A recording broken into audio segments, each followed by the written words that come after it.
요나서, 자기의 원수를 사랑하시는 하나님이 싫었던 반항적인 선지자에 대한 불온한 이야기입니다.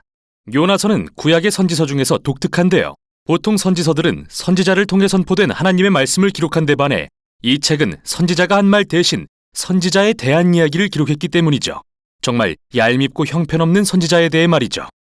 요나는 구약의 다른 곳에서 딱 한 번 등장합니다. 이스라엘 최악의 왕 중 하나인 여로보암 2세가 통치할 때인데요. 요나는 왕의 편을 들면서 그가 전투에서 이겨 이스라엘 북방 경계에 있는 영토를 모두 되찾을 것이라고 예언했죠. 그런데 중요한 사실은 아모스 역시 여로보암 2세에 대해 예언을 했다는 건데요. 그는 요나와는 달리 여로보암이 너무나 끔찍한 왕이라서 그 영토를 모두 잃을 것이라고 말했습니다. 그래서 우리는 이 책이 시작하기도 전에 요나의 성품에 대해 의심하게 됩니다. 요나서는 아름다운 구조를 이루고 있으며 문학적인 대칭과 균형이 뛰어나죠. 1장과 3장은 요나가 이방인들을 만나는 이야기인데요. 먼저는 선원들을 만나고 다음은 요나가 증오하는 원수인 니느웨 사람들과 만납니다. 그리고 각 부분은 요나의 이기심과 이방인들의 겸손과 회개를 희극적으로 대조하여 보여주죠. 2장과 4장은 요나의 기도를 담고 있는데요. 하나는 일종의 회개 기도이고 다른 하나는 하나님이 지나치게 좋은 분심을 못마땅히 하는 기도입니다. 이런 세심한 구성만큼이나 이 책은 독특한 서술 방식을 가지고 있는데요. 이 이야기에는 무척 전형적인 인물들이 등장하지만 역설적이게도 그들은 우리의 기대와는 정반대로 행동합니다. 먼저 하나님의 사람인 선지자가 등장하지만 그는 반항적이고 하나님을 싫어합니다. 그런데 정말 부도덕할 것 같은 선원들은 오히려 유순하고 회개하는 마음으로 하나님 앞에 겸손히 나아오지요. 또 세상에서 가장 강력하고 잔인한 제국의 왕은 어떤가요? 그는 요나의 5마디뿐인 설교를 듣고 하나님 앞에 자신을 낮춥니다. 심지어 왕의 소떼마저 회개하죠. 이런 종류의 이야기를 우리는 풍자라고 부릅니다. 이는 극단적인 상황에 놓인 잘 알려진 인물들에 대한 이야기인데요. 유머와 반어법을 사용해 그들의 어리석음과 성격적 결함을 비판하죠. 그럼 이제부터 이야기를 자세히 들여다보도록 하겠습니다. 이야기는 하나님이 요나에게 이스라엘의 적국인 아수르의 수도 니느웨로 가서 그들의 죄악과 불의를 질책하라는 임무를 주시는 걸로 시작합니다. 그런데 요나는 동쪽 니느웨로 가는 대신 반대 방향으로 향합니다. 그리고 가능한 한 가장 먼 서쪽 다시스로 향하는 배를 발견합니다. 여기서 드는 질문은 바로 왜냐는 건데요. 왜 요나는 도망칠까요? 두려운 걸까요? 단지 니느웨 사람들이 싫은 걸까요? 아직 그 이유는 안 나옵니다.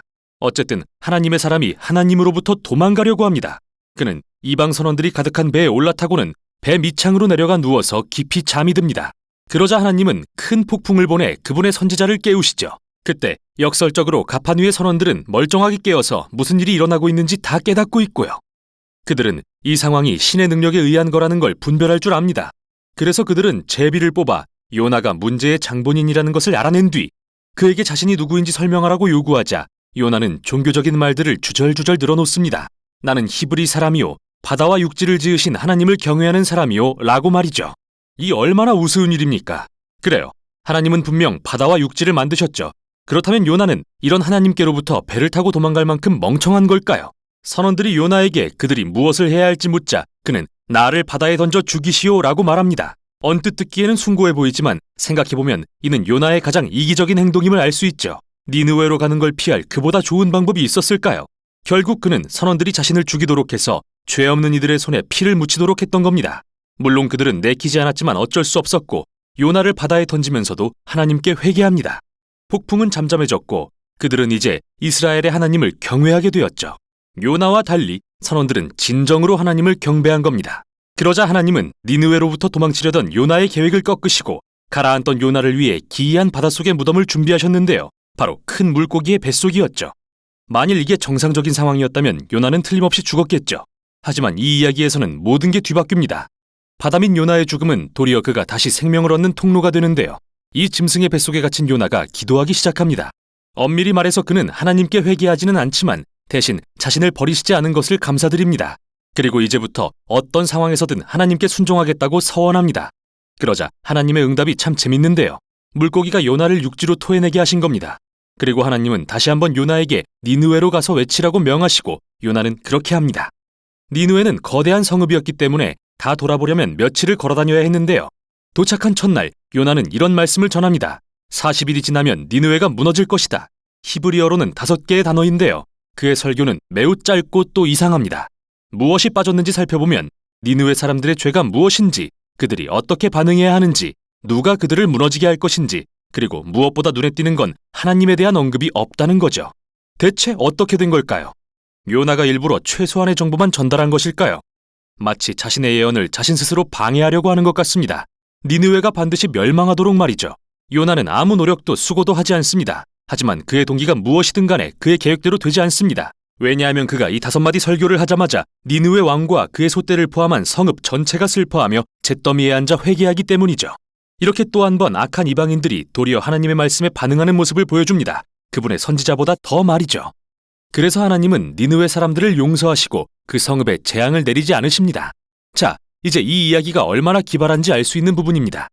요나의 짧은 설교의 마지막 단어인 무너지리라는, 정확히는 뒤집어진다는 뜻인데, 이는 마치 소돔과 고모라의 경우처럼 성읍이 전복되고 파괴될 것이라는 말도 되지만 무언가가 변하다, 즉 뒤집히거나 정반대로 달라진다는 의미로도 사용될 수 있습니다. 그러니 우습게도 요나의 예언은 결국 실제가 됩니다. 그가 의도한 대로는 아니지만 니느웨가 정말 뒤집어진 것이죠. 그들의 회개와 하나님의 자비를 구하는 기도를 통해서 말이죠. 이제 마지막 장에서 모든 이야기들이 하나로 모여집니다.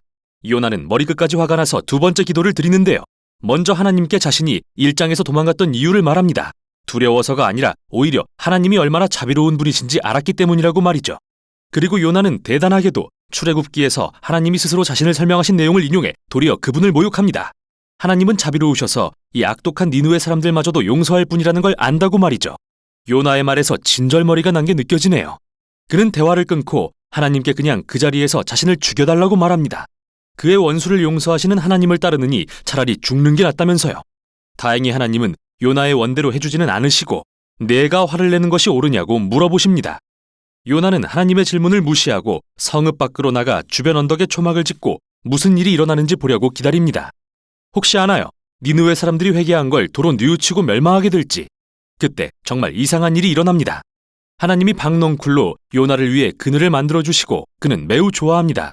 그런데 이번엔 하나님이 작은 벌레를 보내 넝쿨을 갉아먹게 하시고 뜨거운 태양빛 아래 그늘을 잃은 요나는 다시 하나님께 한번 자신을 죽여달라고 간청하죠.